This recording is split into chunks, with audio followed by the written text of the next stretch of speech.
Welcome to Econ Nerds Live, a podcast for Econ Nerds, by Econ Nerds. If you're not an Econ nerd, what are you doing here? Please leave. I'm your host, Matt Hill. With me, Ariel, Slonim. Ariel, how are you? How's the week treating you? Doing well. Okay. It's finally warmed up, so it finally feels like summer. It is not warm where I am. It has been perpetual winter for California, it seems like. So, not sure why my house is so expensive if the weather is going to be like that. The plan for today, we'll talk a little bit about debt. Everyone's talking about debt, the financial situation of the United States. Just a light topic, just lighten things up a bit to get going. Then Ariel will have a news quiz. We will unveil a new segment called Not Investment Advice. Please don't take our investment advice. And then we'll finish up, as always, with our consumer surplus and deadweight loss. So, thought we'd talk a little bit about debt here, just because people have been asking me about it. So I thought I'd just prepare a little something. Ariel, what do the initials BBB mean to you? What do you think of when I say BBB? Better Business Bureau. Not Big Baller Brand? Do you not remember LeVar Ball, Alonzo Ball's short-lived clothing apparel line? No, there's the big beautiful bill. People are talking about debt. So let me share my screen. Just learning how to use this. Here we go. All right. So you have this bill, and people are concerned about what it's going to do to the debt. And okay, what if the government goes super in debt? What happens? So I'll try to describe this for listeners, for viewers. You can see what I'm talking about. But so if you look at the U.S. debt, this is how much money the government owes. So if you look at this over time, you'll see like a big spike after World War II. So all right, you got to fight the Nazis. So the government goes into debt, slowly paid down. Then it's like pretty constant from like, I don't know, the 60s through like the 2010s. And then in response to the financial crisis, the 2008 financial crisis, you see it go up. And then in response to COVID, you see it go up again. And then it's at a very elevated level. This is debt as a percent of GDP. So like you think about like debt relative to the overall size of the economy. So we're sort of at a level that we haven't seen since World War II. All right, so that's the state of the debt. The bill is projected to add to that debt. Then what I have here, this is the interest rate that the government pays. And so right now it's 4.4%. So when the government borrows money, because look, if you have debt, you have to service that debt. You got to pay interest on that debt. And so this is the interest rate the government is paying. So the government had had high levels of debt in the 2010s. But it wasn't that much of a problem because they were paying very low interest on that debt. So even though they had this huge debt, debt was increasing over the 2010s, wasn't that big of a deal. But it became a big deal recently because that interest rate, the amount the government had to pay to borrow, has gone up. So now we're sort of in trouble territory. And so this next slide, I'll describe for listeners, shows, all right, how much is the government paying in interest? So each year, whatever the debt is, the government has to pay their interest. And so what this chart is showing is it got really high in the 90s, the percent of the overall GDP that the government was paying in interest. Then it was down in the 2010s. This is what I was talking about, that even though the government's debt was going up, the actual amount they were paying each year was staying constant because interest rates were low. But now it's going back up and we're hitting 90s levels. So now this is becoming a problem. Because, all right, the reason it's a problem is a significant part of your budget now, I think it's projected to be more than the entire defense budget, is just paying interest. And so when the government is paying interest payments, this is money that can't be used in other places for whatever you like. Listeners, whatever you want the government to do with their money, they can't do that. You want them to buy an aircraft carrier? Sorry, they got to do the interest on the debt. You want them to give money to low-income families? Sorry. They got to pay interest. So whatever you want the government to do, whatever your preferences are, the fact that they're paying more and more interest because those interest rates are going up, because their debt is going up. So this is a problem. All right. So now we're in problem territory. So what's going to happen? This is when people keep asking me, like, okay, what are our options here? Like, this doesn't seem sustainable. So it doesn't seem sustainable that the government could have so much debt they're paying, a very large percentage of their annual budget is servicing this debt. What is it, like 10%? No, sorry, not that much. I think it's above 10%. I think it's. Oh yes, yeah. So it's getting close to, or maybe above 10%. Go ahead, Ariel. Oh, I was gonna say I think it's somewhere in the 11 to 13% range, but Yeah. that was. So what I have here is this is the interest as percentage of GDP. This will be different than interest as a percentage of its debt. But yeah, I think it's getting up there, right, as a significant part. All right. So where do we go? What do we do? What's going to happen? All right. So option one is to tax more, so the government can try to raise more money. Now, what I'm showing here is that this is the federal receipts, like how much they're getting as a percent of GDP. And for listeners, it's very constant over time. If you pull up this graph, like just look at what the government intakes relative to GDP. Basically, since World War II, it's been very, very constant. And so it's unclear how much, more the government can get in terms of tax revenue. They could try, but it seems like they're getting about as much as they can, because when you raise taxes, people usually find ways to avoid it is traditionally the story. But certainly they probably could tax a little bit more. That's option one, but there hasn't been much appetite for that. They could spend less. And so this is sort of what we were talking about earlier. If you look at government spending as a percent of GDP, it's just like slowly creeping up. We have the spikes that we talked about previously. There's a spike after the 2008 financial crisis. There's a spike during the pandemic, and you can see it's just sort of remained elevated. So you could tax more, you could spend less. Politically, there doesn't seem to be much appetite for either of these. Both parties seem to not want to increase taxes, and they both don't seem to want to spend less. So, all right. So then what happens? Like, okay, if we're not going to have fiscal austerity, basically, if the government is not going to get its budget in order, like, what's going to happen? So, if a household goes into debt, basically, there's your option. You got to increase your income, or you got to spend less. But the government has another option. They could print a bunch of money, which would cause inflation. So since they control the dollars, they could, print money or add money to the money supply, and we'd have inflation, which would, get rid of some of the debt. Not a good option for us consumers, because everyone hates inflation. We just had 9% inflation. What was that in 2022? About 9% inflation, and was not good. And if you get hyperinflation, your economy can collapse. Now, the other option, another not great option, is to just default on the debt. The government could just say, you know what, we're not going to pay it back. In which case, those investors, people that have lent the government money, are just out the money. And then basically the government's credibility is shot, and they can't borrow money in the future. So this is, basically option 3, inflation, and option 4, default. This is sort of, usually this happens more in developing countries like Argentina or something like this. This is the Argentinian cycle. They're not going to pay back their debt, and they're going to have a bunch of inflation. So none of those are good. But like I said, options 1 and 2, tax more, spend less, also not great. Okay, so there is another option.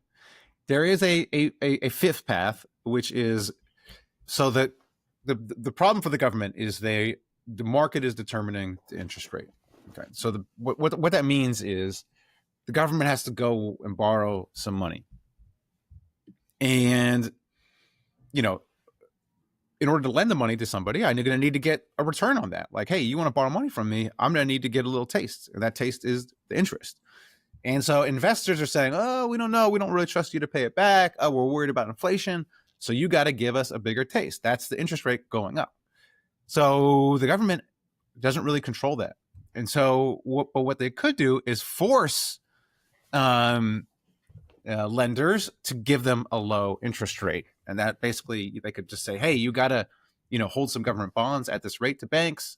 Or they could force banks to hold money at the Federal Reserve and not pay interest. So right now they pay interest on that money, and they could just not pay interest on that. And then the Fed could buy the government bonds.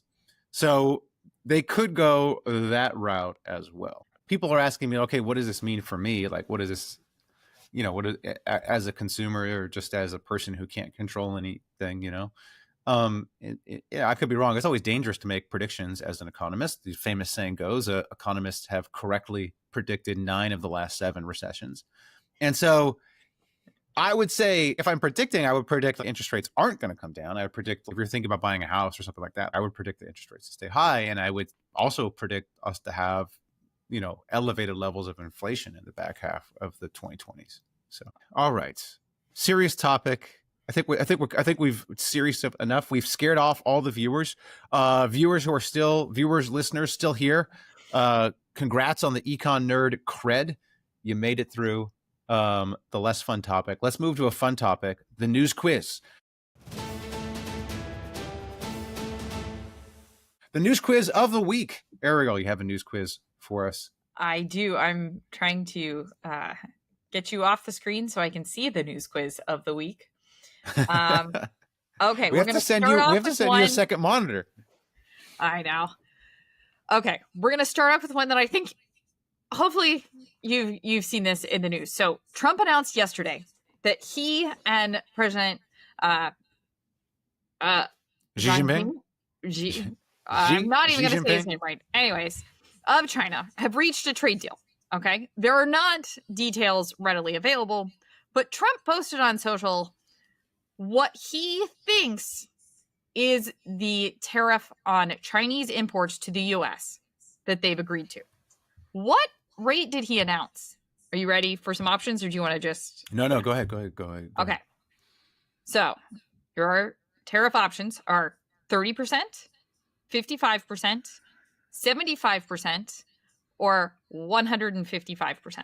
I'm just going to go, since it's Trump, I'm going to go 155. He thinks it's 155. Is that right? Is that wrong? That is not. So that's 10% higher than the record high from this spring. He announced 55% as 55. Okay. Some people disagree with whether or not that's the actual rate. Currently, there's an effective 30% tariff rate on Chinese goods currently. So it would increase it from our current scenario, which is different from the previous high from this spring. Okay. All right. Okay. Fun. So another tariff related question. Mm-hmm. Peru, I'm 0 for 1 though. What? I'm 0 for 1 0 so for far. 1. Okay. So now we're pivoting to Peruvian blueberries. Okay. Oh, okay. All right. The best kind of blueberries. The best kind of blueberries. The U.S. used to import a lot of these blueberries, but there's been kind of a hit on blueberry imports due to a 10% tariff. So China wants a piece of blueberries and other Peruvian exports. So they've built a new port near Lima that's halved the shipping time of fresh produce to China. How long does it take, Matt, for the ship to get from Lima to China? Oh my gosh. The blueberries. Are you going to give me options? Yes, I am going to give you options. Okay. By the way, I'd love to be a sailor on the blueberry ship. Oh, hey, just jumping into the blueberries like Scrooge McDuck with money, just swimming around in the blueberries. I assume that's what they do on the ship. But go ahead. But this is why container ships, Matt, have substantially increed trade and made it cheaper. Is because you can no longer steal all the goods. I can't get it. Back in the day, before the container ship, the dock workers would take a little taste of the goods coming in. Now it's harder to do. Yeah. Okay. So does it take 10, 15, 20, or 30 days to sail for the shipping container with all the blueberries? To get from? I'm going to go with 20 days. I'll go with 20 days. You are correct. Oh, nice. So it used to take 40 days, and they've halved it to 20 days, which makes a big how does difference. How does a port change that? Like, that just must be loading time or something, right? It's not like the ships go faster because of the port they come out of, right? Or I think it must be that particular port location is more effective. So it's shortening the time versus whatever other port they had to use. I see. So it's like closer to where the blueberries are. It's closer to where the blueberries are, and I think it's then closer to whatever like trade route you want to take. Okay. All right. Okay. 1 for 2. Switching gears here. FanDuel has added a 50-cent surcharge on transactions in Illinois because the state has introduced a per transaction tax on gambling. So who do you think is the more inelastic party here? The party bearing the greatest portion of the Illinois tax on gambling? Okay, so just to set the stage for listeners who are not whatever full blown econ nerds, when a tax comes in, the tax is going to be shared by both the buyer and the seller. And so, like with a 50-cent tax, the seller is going to pass some of that on to the buyer. And so, like, if they pass 30 cents on to the buyer, that means the buyer is less elastic. They can pass more of the tax onto the buyer than they themselves are paying. So you're saying that, well, what's being passed on is 50 cents. What's being passed on is 50 cents. So I'm not telling you the full. You're not telling me what the original tax is. Right. I have to guess who's less elastic, meaning who is getting more of the tax. Okay, so I have some experience with this, Ariel, since I'm a college professor, and I observe the habits of the young men that I teach. And they seem very inelastic, meaning they love their gambling. They're always talking to each other about sports gambling. They're always asking me for sports gambling advice. And my advice is always, don't do it. The sports gambling sites are rigged against you. If you are good, I don't know if you know this. If you're good, the sports gambling sites won't let you gamble. Like if you're good at gambling, they'll be like, all right, enough. Sorry, you can't gamble with us anymore. To which many of my students, this shocked me. So many of my students are like, "What are you talking about gambling sites? We all got bookies." So they apparently all got bookies. They're like, my bookie's nice. He gets me a Christmas gift. And I'm like, if your bookie's getting you a Christmas gift, you're not good at gambling, my guy. Anyways, all right. I'm going to guess the buyer is less elastic, meaning they're going to have the buyer is definitely less elastic. And in this case, the buyer is paying at 100% of the tax. So it's a 50-cent tax, and they're just raising it by. It's not cents. Even that, Matt. So it's a 25% tax on the first 20 million wagers, and then it goes up to a 50-cent tax. So it's a 2-tier tax. But for simplicity, FanDuel is just adding a 50-cent tax to every single one of them. So consumers are paying more than 100% of the tax burden here. Yeah. Whew. All right. Well, like I said. I don't know. Don't like if you're gambling on the site and they still let you to do it, you're not good at you're not doing it right. Not that I mean we shouldn't discount necessarily also the enjoyment. Like gambling can be fun. So I mean I understand why people do it. I myself actually may have placed a wager before this podcast started on the OKC Thunder. So we'll see. Listeners will know if I won or not. I bet them to win tomorrow night, them to cover tomorrow night. So I say I enjoy it, but I like I keep it under control. All right, Ariel. Okay. I think I'm 2 for 3. I think you are 2 for 3. Okay, so now we're switching gears. I included a article about Netflix this week talking about how you get people to pay their maximum willingness to pay. So Netflix introduced a standard with ads tier. So they were originally an ad-free service. Now they've introduced this ads tier of subscribers. How much has that ads tier subscriber base increased compared to last year? Okay. So, you want to give me some options, or I just have to do a stab in the dark here? I'm going to give you options. Okay. All right. Phew. All right. Because I was like, I got it. Compared to last year, the ads tier, is it increasing 10%, 25%, 50, or 100%? I'm going to go with 100 on this one. Going to go with it. Ding, ding, ding. You're correct. So it has doubled. The ads tier has doubled. And about 40% of those people are shifting down from the ad-free version to the ad version. They're willing to trade time watching ads to save money. Okay. That's interesting. So there's a lot of people that had the no ad version and was like, you know what, I'll opt for the cheaper one. Oh, that's actually very surprising to me that there would be that many people who are willing to trade down, that are willing to watch ads. It's like, because I'm definitely in the camp that I don't want any ads on I just want to watch the show. So it's about 40%. I guess the makeup of that new group is about 40% new subscribers too. So they've attracted a new group of people who weren't previously willing to pay for Netflix, and then they've got a lot of these other people who are trading down. So I thought that was an interesting And also, I mean, for listeners, it's good business. It's good business because you sort of want to have a bunch of different products to match different markets where you have, say like lower income or more people that are more tightly budget constrained, so you have a product for them, and then you have product on this part of the scale. And so that way you can extract the most surplus by, sort of tailoring your product to the markets. It's sort of like third degree price discrimination, although technically the product's different, but yeah. Yeah. So not quite price discrimination, but close. Okay. And then our last question of today's news quiz, U.S. energy output has increased to record highs. Which energy source makes up the largest share of U.S. energy production? So I'm going to give you some options here. Okay. Okay. Natural gas, crude oil, coal, nuclear, or renewable energy. Okay. So it's definitely not nuclear because we don't have that many plants. It's definitely not renewables yet. So my options are crude oil, natural gas, and coal. It's definitely not coal because obviously they've been trying to phase that out. So it's between. I'm going to go with natural gas because doesn't shale count as natural gas? I'm not sure. I don't know much about the energy industry, but I'll go with natural gas.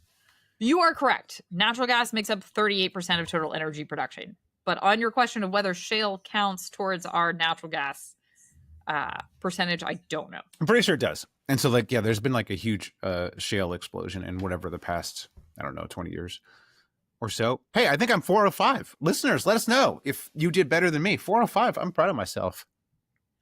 All right. Let's go to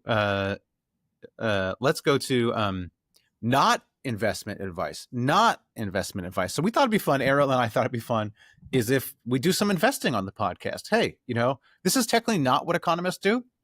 People always ask me, hey, what should I do with my money? Hey, I'm like, that's not what economists do. We study the overall economy and make terrible predictions. So we don't actually do, investments, but still it's fun. It's fun to do investments. And typically what you want to do with investments is there's this thing called efficient market hypothesis, meaning all the information is already priced in. So unless you have some information that other people don't have, it's hard to make money. Now, another form of having information that other people don't have is maybe you have a prediction about the future that you think is not priced in. So today, Ariel, our first not investment advice, I have a prediction about the future that I think is maybe not priced in or people are not factoring in. So, when I'm out and about going to the various places that I go, I see my, no shots. And then, by the way, viewers, listeners, this does not apply to you. I'm talking about people I see. Okay. People I see have terrible tattoos. Every tattoo I see, almost to a fault, I'm like, that is an awful tattoo. Why would you do that? Again, listeners, this doesn't include you. Your tattoos are great. But the ones I see in the world, I'm just like, what is going on here? This is no way, especially these 18-year-olds, 19-year-olds. I'm like, there's no way in 10, 20 years that you're going to want that. Other thing that's happening, is fashion is cyclical. So I just can't imagine all the people getting all the tattoos right now. And everyone has tattoos. I can't imagine in 10, 15 years that tattoos will still be in fashion. It'll go the other way. A way to differentiate yourself from the old people will be to have no tattoos. All the old people have tattoos. You'll be like, oh, I can't, I'm not going to have any tattoos. The future youngs, this is my prediction. I mean, if we haven't all downloaded ourselves onto the computer, then this is all moot. But the future youngs, I think, are going to try to differentiate themselves by having no tattoos. Then the old people who are going to want to try to stay cool are going to want to get their tattoos removed. You already see some high status people getting their tattoos removed. Pete Davidson got his tattoos removed. I have a friend who's a well-known actor, got his tattoos removed. Got a couple other friends who've had tattoos that they regret from their youth removed. So I think there's going to be a big market for tattoo removal in the future. Ariel, thoughts? What do you how many tattoos do you have? I have exactly 0 tattoos. So I have never wanted to commit to something that I will have to look at when I'm 85 and have saggy skin. So hopefully I might get, to be old, but I'm not really interested in the tattoos. But It does seem like I did some market research looking at people who have tattoos, and about 24% of the population says they regret a specific tattoo. Right. Even if you had got ones you want, this is the ones you got when you were young, you're maybe like, oh, this one was a bad decision. So, or, I should have come. Yeah. Or maybe you get the name of your ex. Yeah. There was a basketball player, Kenyon Martin, who famously had like his ex's lips tattooed on his neck. And then he had to get it covered up with like a crown or something, and it looked like completely awful. I knew a guy in high school who got the Little Caesars guy tattooed on his like bicep instead of saying pizza, pizza, pizza. That was like the slogan back then. He was like smoking a joint, and so he said blunt, blunt. If that's the caption. So, you know, people have tattoos that they regret, is what I'm saying. I myself also don't have any tattoos. I would love to get a tattoo as a tribute to my grandfather. I love my grandfather. I would name my son after my grandfather, the greatest guy in the whole world. Except I know my grandfather would not want me to have a tattoo as a tribute to him. So bit of a catch-22. All right, yeah. So look, I think tattoo removal is going to be big. So I was like, how can I get in on the action? How can I make money betting on tattoo removal? So I asked my broker, ChatGPT, and ChatGPT gave me a recommendation for this company called Cutera. So I was like, all right, cool. I'm going to go buy some Cutera stock. I do some Googling. I'm like, I can't find this company. What is it? You know, where is it? Then I look at some news articles. Cutera out of business. ChatGPT told me to invest in a company that like went bankrupt like a few months ago. So there's a cautionary tale about the limits of using AI for financial advice. So the only way I could figure out to invest in tattoo removal is just sort of like an ETF of like medical devices, basically a blanket investment in medical devices. I don't know, Ariel, if you had any ideas of how we can do some investments. Well, you know, I asked ChatGPT too, and they did tell me Cutera. They also told me it hasn't corrected itself. I told it. I said, hey, my man, it went out of business. Stop telling people to throw money into this bankrupt company. There's an Italian company that also makes a Pico laser that they use for tattoo removal.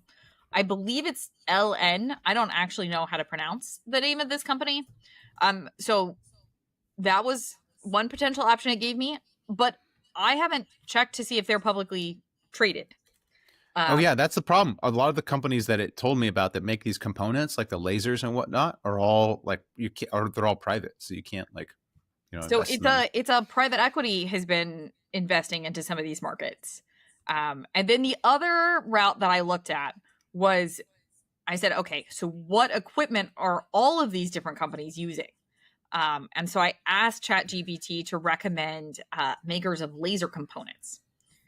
So there are a couple, it gave me two companies, but this is ChatGPT thinking, that Cutera exists, that Castech, and then Gooch and Oswego, that one's on the London Stock Exchange. Okay. You could invest Gooch? in Gooch? laser. G&H is the abbreviation. Okay. Gooch and Housego. But they made a loss last year. So they have a net loss for 2024. All right. Well, hey, look, this is a future bet though. This is not a present bet. This is a future bet. So we might. So can you buy that stock though? Don't know. I don't know. All right. Well, I'll look into it. That's Gooch and Oswego. Is that what you said? Yeah, I'm looking at it. I'm looking at their stock. Yeah, you can buy their stock. I mean, currently they're at. Oh, there we go. Gooch and Oswego. Yes. Gooch and Oswego. There we go. Careers.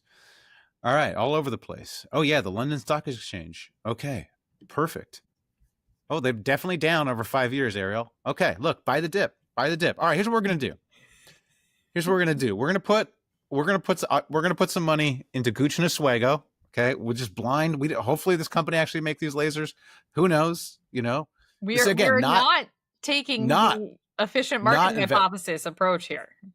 Yeah, we're saying we have a different belief about the future than other people. That tattoo removal is going to be a thing. Gooch and Oswego definitely going to be a part of that future. So we're gonna buy some Gooch and Oswego stock. We're gonna buy some medical device ETFs.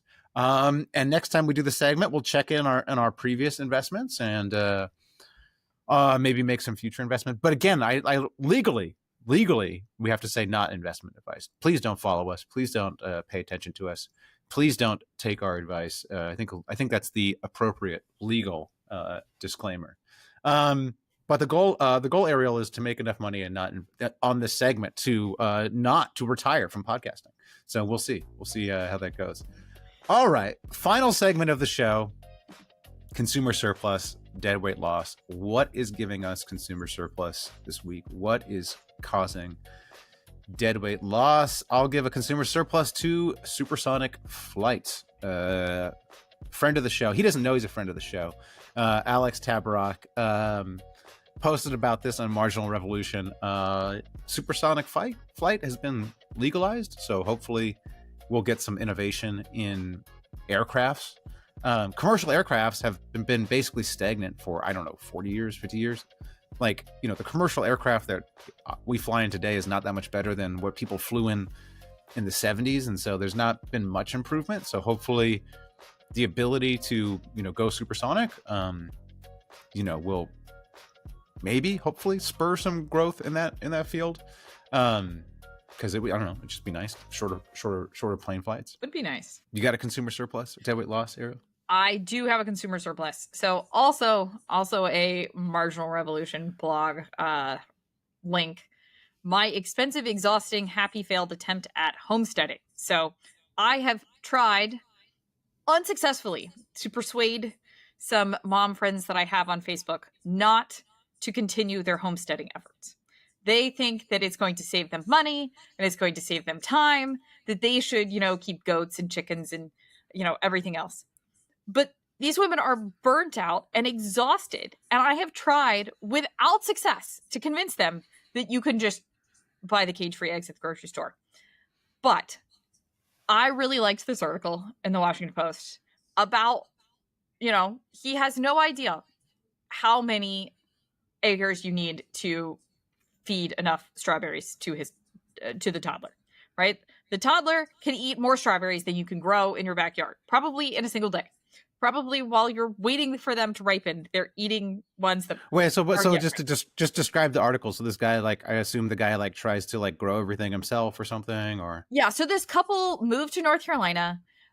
They loved it. That's originally where I'm from. So it's a beautiful place, and they wanted to basically be self-sustaining. They wanted to grow their own meat, their own produce, maybe buy a couple things, but they really wanted to be self-sustaining. And what they've learned over the last 3 years is that they're much better off buying their meat from Costco, their produce from Costco or the farmer's market.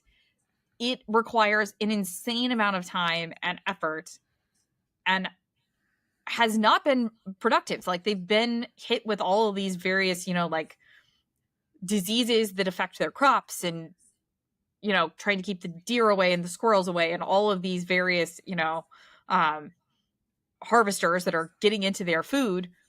They've basically spent all of this time and money and realized, actually, we're much better off specializing in our jobs and buying our food at the grocery store. So I thought it would taste nicely for specialization in trade.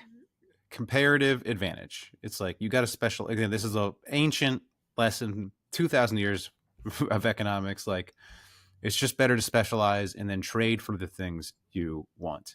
No, I would say if it's a hobby, it's fine, but don't expect to be able to support yourself on what you grow on your land. But yeah, as a hobby, it can be a really nice, relaxing hobby. People like to garden. I don't know. I don't. I don't like to go outside. I go outside and work in the garden. Living in New York City, I don't have a garden. I dream of being able to have herbs on a balcony because I love having fresh basil and rosemary and stuff. And I think that's a great, but to be able to produce all of your own food, to be completely self-sustaining is really difficult. Impossible. Yeah, no, obviously I live with my in-laws, and my in-laws are from a village in Southeast Asia. And, this is the lifestyle they grew up with. So they grow a ton of stuff. My backyard's filled with, I don't know what. Like I said, I don't go out there. I don't know what happens back there. But there's all sorts of various herbs and spices and fruits and a tomato plant that came from nowhere and pumpkins. But that's what they're doing full time. It's they're retired and they're just out there full time. And then they spend about half the year in Cambodia. And when they go to Cambodia, Nobody looks after the backyard. They come back and there's about a day or two of yelling at my wife. Hey, why'd you let all our stuff die? What's going on? We're like, sorry, we're specializing. All right. I have a deadweight loss. This is an article, Aaron Wren, who has got an interesting Substack. So he wrote about male friendships. And so I wanted to, I don't know, if you stop me if this is too personal. Does your husband have any friends, Ariel? He does. He does have some friends. Does he have, well, hold on. Does he have friends that are not the husbands of your friends? Most of them are the husbands of my friends. But there are a couple who aren't. Got you. See, that's the point. It's like I think this is a joke he has in there. It's like, your dad doesn't have friends. Your dad knows the husbands of your wife's friends, or something. I messed up the joke, but it's something like that. But that's good. That's good that your husband has friends that are not husbands of just your friends. Yeah, I don't know. I just the article is making commentary like there's a sort of decline of male friendship because whatever, men work more, men do much more with the family than they did in the past. Like men's workplaces used to be only men would work, basically, but now they're much more co-ed. Most of these changes are probably for the good, but one of the outcomes is like, okay, there's a decline in male friendship. So it just got me thinking, and I was like, oh yeah, like I don't have that many like friends, but it's mostly just a function of time. Like I just don't have the time. What free time I have, it's like I'd rather spend with my family than whatever friends. But it's definitely different from when I was young, where it was like constant whatever hanging out with male friends. I don't have a solution to it, but it just got me thinking, and it made me sad. Ariel. Okay, so this is just, in my opinion, pure deadweight loss. So the education department, they just the educate department writ large. Okay, no comment. Writ large. No paying comment. $7 million a month to employees who are on forced administrative leave while they challenge firings at the education department. So these people are not allowed to work. So currently, because they did these mass layoffs, or even like you could voluntarily opt into a buyout program. Now that's being challenged. So what's happening is everybody who was affected is getting paid, but is not allowed to work. So we're spending $7 million a month on an employee base who is not allowed to do any work and is required to be paid. So we are not saving any government money, and we are not getting any output from it. Right. So it's kind of like the worst of all possible worlds to me, right? Like we're not. Well, you never know, Ariel. I don't know if you've been in certain workplaces, but in certain workplaces, I would say the workplace becomes more efficient just by having a person not show up to work and drag everyone else down. So that could be happening here. You never know. Well, that's my deadweight loss of the week. That's definitely a deadweight loss. I mean, I think people underrate, because I've worked in various situations where it's like really, really hard to let people go. And I think, obviously it sounds bad saying people should be fired, but it really can drag a place down, especially because your good workers will see like a worker that's not so good, kind of hanging out, still being there. It'll sort of lower morale. There's a lot to being said of just being able to get rid of bad workers, like can increase a lot of efficiency. And you're saying what's happening is they can't get rid of them. They still have to pay them. They can't get rid of them, but they still have to pay them. And right now it looks like, I don't know how long the court battle will take, but for the entirety of the court battle, everyone's in limbo. Yeah. So I guess even for these workers, they could presumably get a new job though, but they would just be giving up this free money. So they're probably just chilling. Presumably, I guess that would be the case, but I'm not 100% sure. I don't know if they take a new job if they give up the buyout, like if they give up the buyout payments. Mm-hmm.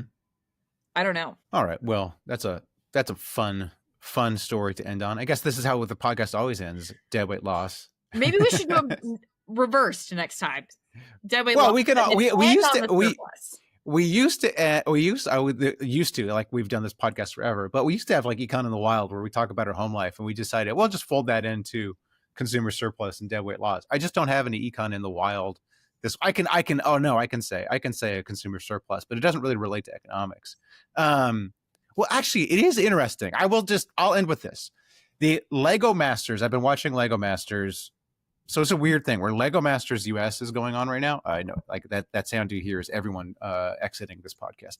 But Lego Masters US is going on right now, and Lego Masters Australia. Lego Masters Australia is so much better than the US version. It's insane how much better it is. And what is baffling is the production values are higher and everything. It's like, how can a poor country like Australia, I mean, it's not a poor country, but it's not as rich as the US, doesn't have Hollywood, whatever. How can it produce such a better version? And also, if you think of like competition, how can the Lego US producers not see the Australian one and just copy it? It's so off. There's not a single person who's like, you know what, the US one's better. Like, why don't they just, it's like a whatever inefficient market or something. Like, why are they not just copying the Australian one? How is the Australian one able to have higher production value, higher everything than the US version? So Matt, shout out to, is there a bigger audience for this in Australia? And two, what is actually happening on the Lego Masters? Like, are you watching somebody build Legos? Oh yeah, you watch them build, Ariel. You know, what happens is they get a challenge. Like, it's like, hey, like this week on the Australian one is like they had to build booby traps for a car. Like, there's a little remote control car. They had to build booby traps out of Lego, very themed ones, right? Yeah, and so they have different teams, and the teams are like, all right, here's what I'm going to do. And you see them build. You see the challenges that they have as they build it, and then they finish the build. You get to see the build, and then the challenge is done. They drive the car. They see if they can booby trap it. So that's what goes on. And the Australian one is better because it has a better host. It has a better judge. It has better builders. But these are all choices. Like, there are plenty of great builders in the US. They just choose, in the US, they choose people more for drama than for how they are as builders. So and then, this is my equivalent would be that the Great British Baking Show right, is significantly better than the US very dramatic, high stakes, like screaming at each other, throwing frying pans baking show. Yeah. And so they focus, I would just say, focus on the craft.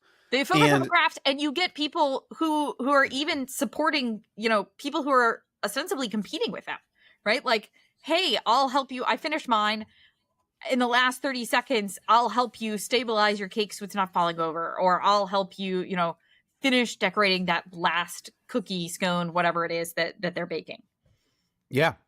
And that happened in Australian Lego Masters. The guy helped another team, and actually that guy was eliminated this week. He helped this other team, and that was the team that eliminated. Anyways, and I mean, I guess there's a misunderstanding about what people care about. And I think with this type of show, the people care about the craft. Like, people actually, they're not necessarily into that drama. Also, even the US show is not even good at creating drama. It's like they cast people for ostensibly their drama or their personalities, and it's like they don't even get that. And it's so, but yeah, I don't know. I guess I'm answering my own question why there's a difference. Is I do think there's a status thing going on where it's like people don't want to admit they're wrong. They don't want to take ideas. They have their own vision. And so even though if something's clearly better, it's like, by admitting it's better, I'm basically admitting failure on my own part. And so I don't want to have that hit to my self-identity. If I had to psychoanalyze the producers of American Lego Masters, I know that's why everyone turns into Econ Nerds live. All right. Well, good to talk to you, Ariel. I'll see you again next week. Viewers, listeners, let us know in the comments below if you're watching on YouTube. You know, what you like, what you don't like. If you're listening to this over a various Apple or something, give us a review. I assume that helps. See you next week.